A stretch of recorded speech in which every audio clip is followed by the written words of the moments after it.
Before diving to this question, you must be knowing about some of the basic graph concepts. This is the graph of x square. Write it down x square into an equation, that is x square is equal to 0. We'll get the solution of x as 0, 0. That means the point at which the graph touches the x-axis gives the solution of this equation.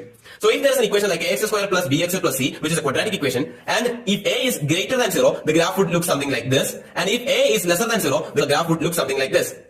And let's take the case of a is greater than 0. If a is greater than 0 and a has two distinct solutions, then the graph looks like this. Because these are the 2 points at which the graph becomes 0. So these 2 points gives the y value 0. So these are the roots of the equation or the solution of this equation.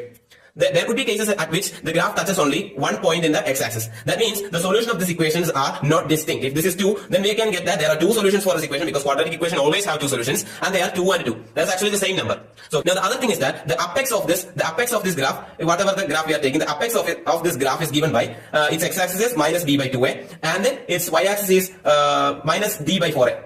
B is actually this B, A is actually this A, and D is actually the discriminant. When we find the solution of a quadratic equation, we write the equation minus B plus or minus root of B square minus 4AC by 2A, right? And this B square minus 4AC is called the discriminant.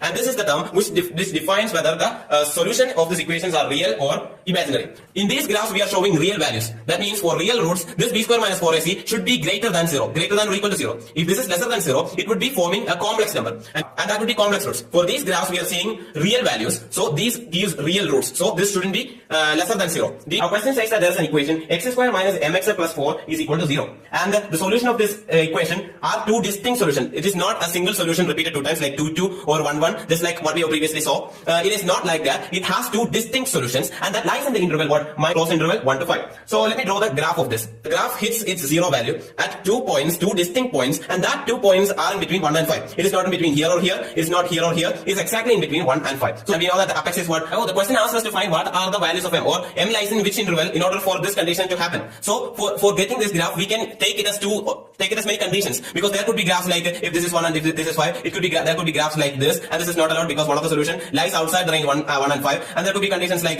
this where this is 1, this is 5, 2, both of the roots are outside 1 and 5 range. So these are the conditions we shouldn't take. So in order to get this graph, there should be some conditions. The first condition is that what we have already said, d should be greater than or equal to 0. Otherwise we couldn't draw graphs like this, because it turns to imaginary numbers. The roots turns to imaginary numbers. So the second condition is that f of 1, that is the function's value at x is equal to 1, should be a positive number. It should be over here, right? And it should be over here. So both are positive numbers. If it is in this graph, f of 1 should be something over here. That means it is negative, and f of 5 is something over there. And that is actually what? That is a positive number. So this is negative and this is positive. That is not allowed. In this case, both are negative. That is also not allowed. We want both of them to be positive. So that is f of 1 and f of 5. F of 5 has to be greater than 0.